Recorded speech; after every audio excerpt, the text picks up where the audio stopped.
इस बात पर फख्र करता है या गौस तुझसे दर दर से सग और सग से है मुझको निस्बत। ये भी नहीं कहा डायरेक्ट गौसे पाक आपसे डायरेक्ट मुझे निस्बत है।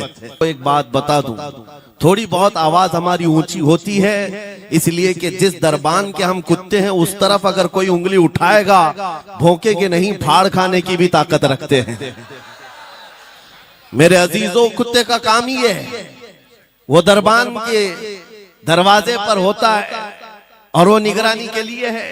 हमारी जुबानें नबी करीम सल्लल्लाहु अलैहि वसल्लम की इज्जत के लिए रखी गई।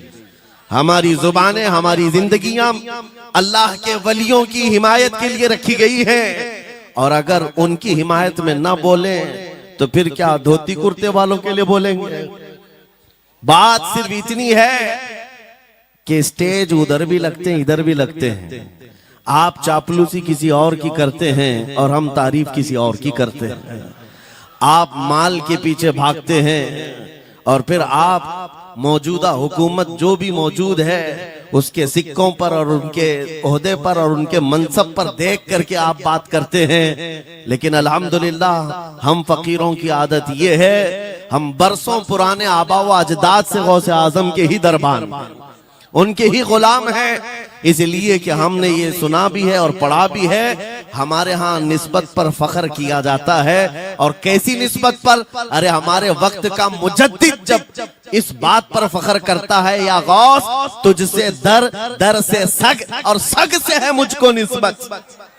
ये भी नहीं कहा डायरेक्ट गौसे पाक आपसे डायरेक्ट मुझे निस्बत है, ये नहीं कहा, बल्कि या गौस आपसे आपके दरबार को निस्बत है, आपके दरवाजे से आपके कुत्ते को निस्बत है और आपके कुत्ते से मुझ अहमद रजा को निस्बत है। तुझसे दर दर से सग और सग से है मुझको निस्बत। मेरी गर्दन में भी है दूर का डोरा तेरा और इस निशानी के जो सग हैं नहीं मारे जाते। क्या बेहतरीन फार्मूला दिया है, डरने वालों के लिए ही आला हजरत ने कहा है। जो खौफ खाया करते हैं खौफ न रख रजा जरा तू तो है अब्दे मुस्तफा। आला हज़रत फरमाते इस निशानी के जो सग हैं नहीं मारे जाते। सग फारसी लफ्ज है और कुत्ते को कहते हैं। कौन सी निशानी वाले सग नहीं मारे जाते? जिस कुत्ते के गले में पट्टा होता है उसको नहीं पकड़ा जाता। म्युनिसिपैलिटी की गाड़ी भी आती है कुत्तों वाली, वो इंजेक्शन मार के जाते हैं या कुत्तों को पकड़ के ले जाते हैं। बहुत कुत्ते अगर आवारा हो गए कंप्लेंट करो कुत्तों को उठा ले जाएंगे, लेकिन उन उठा ले जाने वाले कुत्तों में अगर एक भी बेल्ट वाला आया तो छोड़ देंगे। क्यों? ये पट्टा बताता है इसका कोई मालिक है, ये आवारा नहीं है, किसी का पाला हुआ है। पट्टा बताता है इसका कोई मालिक है। और आला हजरत फरमाते हैं हमारे गले में कादरी पट्टा पड़ा हुआ है और इस निशानी के जो सग हैं नहीं मारे जाते। हश्र तक मेरे गले में रहे कादरी पट्टा तेरा। गौसे पाक का ये निस्बत का पट्टा पड़ा हुआ है। ये अल्हम्दुलिल्लाह हमें बहुत सारी चीजों से महफूज रखता है।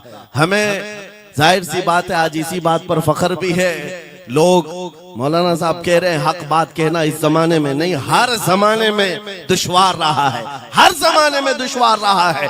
लेकिन ऐ नौजवानों, अगर तुम्हें अपनी निस्बत पर यकीन है कि मेरा पीर गौसे आजम जैसा है, मेरी निस्बत मुस्तफा करीम सल्लल्लाहु अलैहि वसल्लम से है, तो फिर खौफ किस बात का, डर किस बात का? इसीलिए हम डंके की चोट पर बोलते हैं क्यों दबे जिस पे हिमायत का हो पंजा तेरा। शेर को खतरे में लाता नहीं कुत्ता तेरा।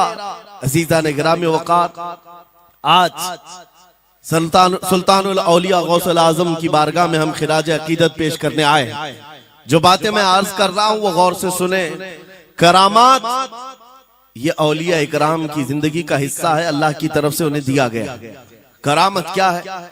ऐसा मुहय्यिरुल अक़ूल काम, अक्ल को हैरत में डाल देने वाला काम जो आम इंसान नहीं कर सकता, आम इंसान की अकल में ना आए।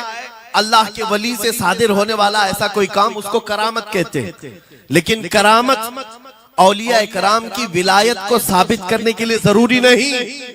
औलिया इकराम की विलायत को साबित करने के लिए करामत नहीं दिखाई जाती, शरीयत पर इस्तिकामत ये विलायत की अलामत है।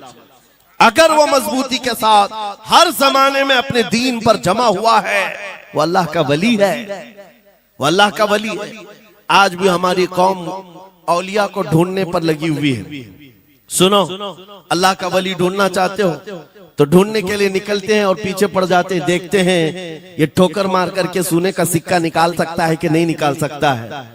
औलिया को इन्हीं बातों पर आज भी लोग परखते हैं, सोचते हैं कि अभी बाबा आसमान पर उड़ेंगे तो मैं समझ लूंगा अल्लाह के वली हैं, पानी पे चल के दिखाएंगे तो मैं समझ लूंगा अल्लाह के वली हैं। मैं यहीं बैठा हूँ, अचानक मेरे पास पैसों का थैला खोल के दे दें, अल्लाह के वली होंगे। यानी तुम एक जगह बैठे रहो, हलवा खिलाने वाले बाबा जिसको तुम समझोगे अल्लाह का वली है। मेरे अजीजों, ये जो चीजें तुम समझ बैठे हो अल्लाह के वली के लिए, ये जरूरी नहीं, बल्कि ये देखो कि वो नबी पाक की शरीयत पर कितना कायम है, मेरे नबी के रास्ते पर कितनी मजबूती से जमा हुआ है। मैं आपको पूछता हूँ, सैयदुल शुहदा इमाम अली मकाम इमाम हुसैन आजम से बढ़कर अल्लाह का वली कौन? अल्लाह का वली कौन है? सारे औलिया कराम की निस्बत वहां जाकर खत्म होती है। उस हुसैन आजम को देखे करबला के मैदान में अपने बच्चों की कुर्बानी के सामने भी जमे रहे, डटे रहे, करामत का इजहार नहीं किया, शरीयत पर इस्तिकामत लोगों को दिखाया। दुनिया में जैसी भी आफतें आ जाएं, मुसीबतें आ जाएं, अगर दीने मुस्तफा पर जमा हुआ है, इस्तिकामत के साथ खड़ा हुआ है, वो उसकी सबसे बड़ी विलायत है, वो सबसे बड़ा वली है। अल्लाह का वली वो है जो शरीयत पर जमा हुआ है, डटा हुआ है, कायम है। और करामात औलिया इकराम की जिंदगी का एक छोटा हिस्सा है, छोटा हिस्सा है, और इस्तिकामत ये बहुत बड़ा हिस्सा है। जमे रह जाना किसी बात पर, खौफ ना खाना बातिल ताकतों से, न डरना इन जालिमों से, ये औलिया इकराम की जिंदगी का खास वतीरा है।